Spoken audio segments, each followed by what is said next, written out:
بسم اللہ الرحمن الرحیم۔ السلام علیکم ورحمۃ اللہ۔ اسلامک نالج پر مبنی سوال جواب کی ایمان افروز سیریز میں خوش آمدید۔ سوال نمبر 1، جنات کس نبی علیہ السلام کی رعایا تھے؟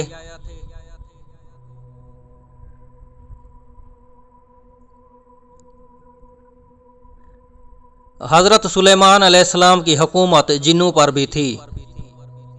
سوال نمبر 2، جنات کی اس دنیا میں تعمیر کی گئی مشہور عمارت کون سی ہے؟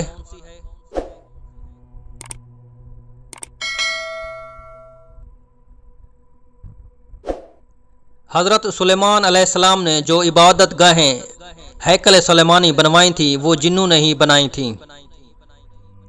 سوال نمبر 3، جنات کو اللہ تعالیٰ نے کس لیے پیدا فرمایا؟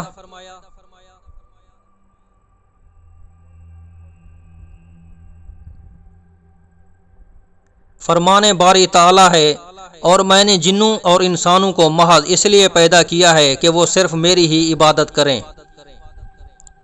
سوال نمبر 4، جنات اور انسانوں میں کون سی قدر مشترک ہے؟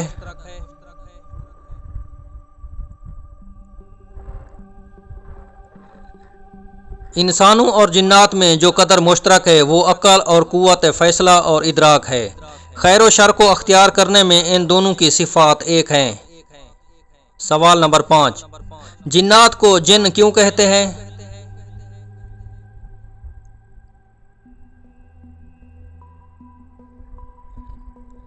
جنات کو جن چھپنے کی وجہ سے کہا جاتا ہے، یعنی دو آنکھوں سے چھپے ہوئے ہیں، جن کا معنی بھی چھپا ہوا ہونا ہے۔ سوال نمبر 6، جنات آدم علیہ السلام کی تخلیق سے کتنا عرصہ پہلے اس دنیا میں آباد تھے؟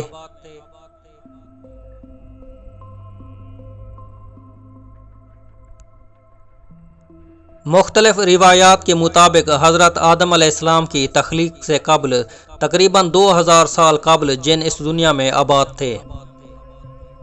سوال نمبر 7، جنات کی کتنی اقسام ہیں؟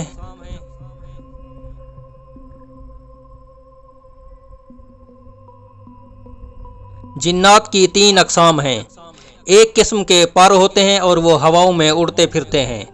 دوسری قسم سانپ اور کتے ہیں، یعنی رینگنے والے اور چوپائے وغیرہ۔ تیسری قسم آباد ہونے والے اور کوچ کرنے والے ہیں۔ سوال نمبر 8، مسلمان اور کافر جنات کا کھانا کیا ہے؟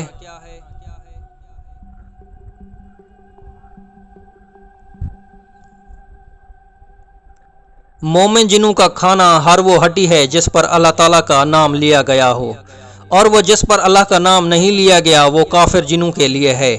اللہ کی قدرت سے جب جن کوئی بھی ہڈی اٹھائیں گے وہ گوشت میں تبدیل ہو جاتی ہے۔ سبحان اللہ۔ سوال نمبر 9، کیا جنات کے جانور بھی ہیں؟ ان کی خوراک کیا ہوتی ہے؟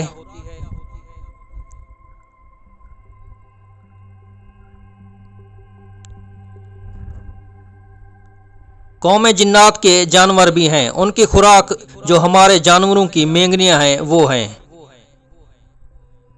سوال نمبر 10، نبی پاک صلی اللہ علیہ وآلہ وسلم نے کن 2 چیزوں سے استنجا کرنے سے روکا اور کیوں روکا؟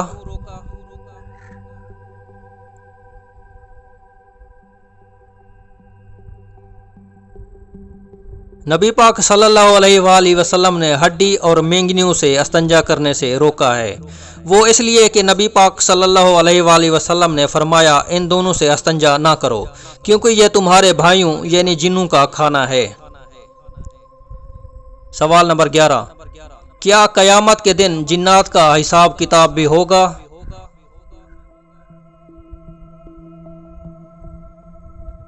جی ہاں، قیامت کے دن جنات کا بھی حساب کتاب ہوگا۔ سوال نمبر 12، کیا جنات سے کام لینا جائز ہے؟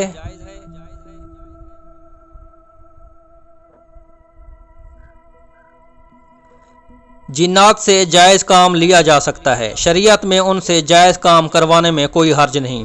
حضرت سلیمان علیہ السلام نے بھی جنات سے کام کروائے تھے، البتہ شریعت کے خلاف کام لینا حرام ہے۔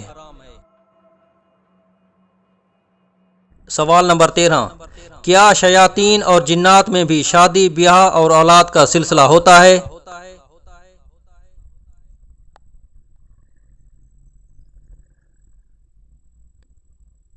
جی ہاں، شیاطین اور جنات میں انسانوں کی طرح شادی بیاہ، مناکحت اور توالد کا سلسلہ موجود ہے۔ سوال نمبر 14، زمین پر جنات کہاں رہتے ہیں؟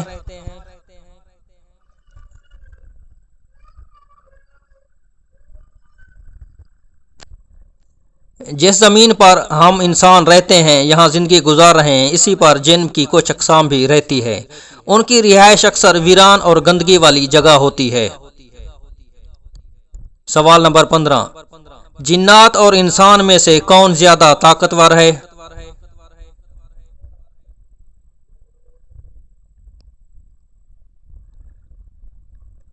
قوت ایمانی کی وجہ سے ایک انسان کسی بھی جن سے زیادہ طاقتور ہے۔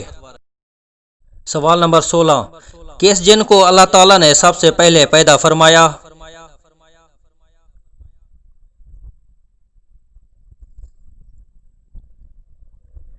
ابلیس ملعون کے بارے کہا جاتا ہے کہ وہ سب سے پہلا جن تھا جس کو اللہ تعالیٰ نے پیدا فرمایا۔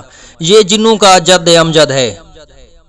سوال نمبر 17، اللہ تعالیٰ نے جنات کو کس چیز سے پیدا کیا؟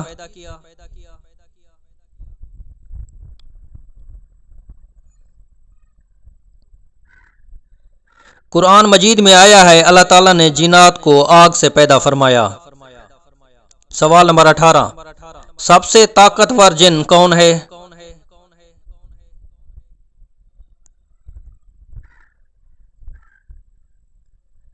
سب سے زیادہ طاقتور جن ابلیس ہے۔ شیاطین اور جنات کے شر سے کیسے بچا جائے؟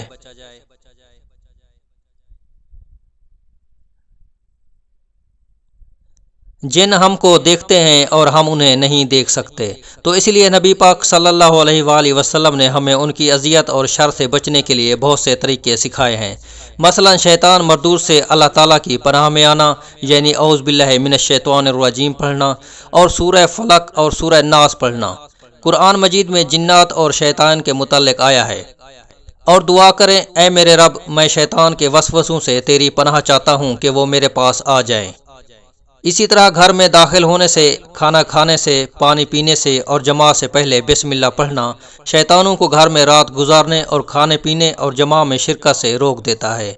اور اسی طرح بیت الخلاء میں داخل ہونے سے پہلے اور لباس اتارنے سے قبل مسنون دعائیں پڑھنا انسان کی شرمگاہ دیکھنے اور اسے تکلیف دینے سے منع کر دیتا ہے، جیسا کہ نبی پاک صلی اللہ علیہ وآلہ وسلم کا ارشاد ہے، جب انسان بیت الخلاء میں جاتا ہے تو بسم اللہ کہے، یہ اس کی شرمگاہ اور جن کی آنکھوں کے درمیان پردہ ہوگا۔ دعا ہے کہ اللہ تعالی ہم سب کو جنات اور شیاطین کے ہر قسم کے شر اور اذیت سے اپنی پناہ میں رکھے۔